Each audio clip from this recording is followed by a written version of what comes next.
안녕하세요. 오늘 우리는 삶의 가장 근본적이고도 중요한 질문이죠. 바로 죽음에 대해서 함께 깊이 생각해보는 시간을 가지려고 해요.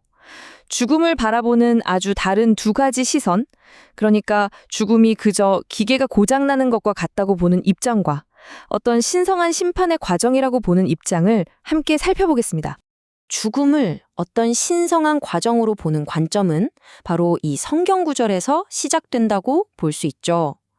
이 말씀은 우리에게 죽음이 모든 것의 끝이 아니라 그 후에 있을 심판으로 이어지는 하나의 과정이라는 점을 이야기하고 있습니다.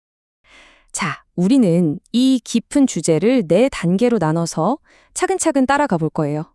먼저 두 가지 죽음 이야기를 읽어보고 우리가 죽음을 두려워하는 진짜 이유는 뭘까 묵상해 본 다음에요. 이게 지금 내 삶에 어떤 의미를 주는지 생각해보고 마지막으로 소망을 가지고 죽음을 맞이하는 기도에 대해 나눠보겠습니다. 네, 그럼 첫 번째 순서부터 시작해 볼까요?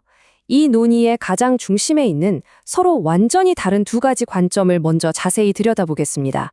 자, 먼저 소개해드릴 분이 있는데요. 바로 예일대학교의 셸리 케이건 교수입니다. 이분은 아주 오랫동안, 그러니까 1995년부터 죽음이라는 주제에 대해 철학적으로 가르치고 연구해오신 세계적인 석학이세요. 여기서 정말 흥미로운 지점이 뭐냐면요. 이 두 관점이 정말 극명하게 갈린다는 거예요. 한쪽에서는 죽음을 기계가 멈추는 것처럼 완전한 끝이라고 보지만 다른 한쪽에서는 죽음이 끝이 아니라 오히려 무언가 다른 단계로 넘어가는 시작이라고 보고 있는 거죠. 케이건 교수의 유물론적 관점을 좀 더 쉽게 설명하자면요. 사후 세계 같은 건 없다는 거예요. 인간은 그저 아주 복잡하고 정교한 기계와 같아서 마치 컴퓨터 전원이 꺼지면 모든 게 멈추는 것처럼 우리 몸이라는 기계가 멈추면 그걸로 모든 게 끝난다고 보는 겁니다.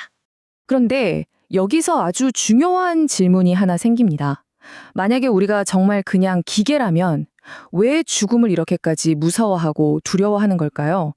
기계가 고장나는 걸 두려워하진 않잖아요. 이 질문에 대해 케이건 교수도 나름의 설명을 내놓습니다. 케이건 교수는 우리가 죽음을 두려워하는 이유가 이 네 가지 불확실성 때문이라고 주장해요. 우리는 언젠가 반드시 죽는다는 건 알지만 그게 정확히 언제, 어디서, 어떻게 일어날지 전혀 모르잖아요. 바로 그 불확실함 때문에 불안하고 두렵다는 거죠.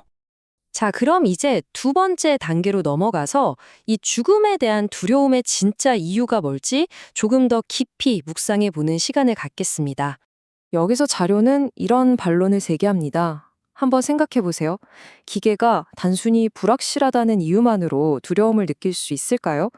우리 마음속 깊은 곳에 있는 이 본능적인 두려움은 어쩌면 그저 불확실함 이상의 뭔가 더 근본적인 이유가 있다는 걸 말해주는 게 아닐까요? 바로 이 지점에서 아까 우리가 처음 봤던 히브리서 말씀이 다시 한번 중요한 의미를 갖게 됩니다. 성경은 이 말씀을 통해서 우리가 죽음을 두려워하는 진짜 이유에 대한 답을 제시하고 있거든요. 이 비유를 보면 좀 더 이해가 쉬울 거예요. 마치 시험 공부를 하나도 안 한 학생이 시험날을 앞두고 느끼는 두려움과 같다는 거죠. 정말 두려운 건 시험이 끝나는 그 자체가 아니라 그 뒤에 받게 될 성적표, 즉 심판이라는 겁니다. 우리의 두려움은 소멸이 아니라 그 이후에 있을 무언가 때문이라는 거죠. 케이건 교수의 생각이 어디에 뿌리를 두고 있는지 알려면 유물론이라는 개념을 잠깐 짚고 넘어갈 필요가 있어요. 이건 간단히 말해서 이 세상이 어떤 신적인 존재가 만든 게 아니라 원래부터 존재하던 그냥 물질로 이루어져 있다고 믿는 철학적인 생각입니다. 자료에서는 이 유물론적인 관점을 창세기 3장에 등장하는 뱀의 이야기와 연결해서 설명하는데요. 뱀이 그랬던 것처럼 그럴듯한 일부의 진실만을 가지고 전체적인 진실을 보지 못하게 만드는 유혹과 같다고 보는 신학적인 해석입니다. 자, 이제는 시선을 우리 자신에게로 한번 돌려볼 시간입니다. 이 두 가지 다른 세계관이 과연 지금을 살아가는 나의 삶에는 어떤 의미를 주는지 진지하게 성찰해 보겠습니다. 그래서 가장 중요한 질문은 바로 이것입니다. 죽음을 그저 기계가 고장나는 것으로 생각하며 사는 것과 심판을 준비하는 과정으로 여기며 사는 것, 이 두 가지 삶의 태도가 오늘 나의 하루, 나의 선택, 그리고 내가 중요하게 생각하는 가치에 과연 어떤 영향을 미치고 있을까요? 네, 이제 마지막 순서로 넘어가겠습니다. 이 모든 성찰을 마무리하면서 우리가 어떻게 소망을 가지고 죽음을 마주할 수 있을지 함께 나눠보겠습니다. 이 성찰을 바탕으로 자료에 소개된 기도를 함께 나누며 마무리하겠습니다. 주님, 세상의 여러 생각들 속에서 저희를 지켜주시고 성경이 말하는 진실한 눈으로 죽음을 바라보게 해주세요. 심판 앞에서 두려움에 떠는 것이 아니라 오히려 소망을 품고 죽음 앞에 설 수 있게 도와주세요.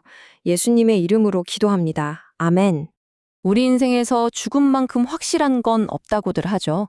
이 확실한 끝 앞에서 과연 어떤 이야기가 우리에게 단순한 설명을 넘어서 진짜 희망을 줄 수 있을까요? 오늘 나눈 이야기들이 여러분 각자의 삶에 깊은 울림과 위로를 주었기를 진심으로 바랍니다.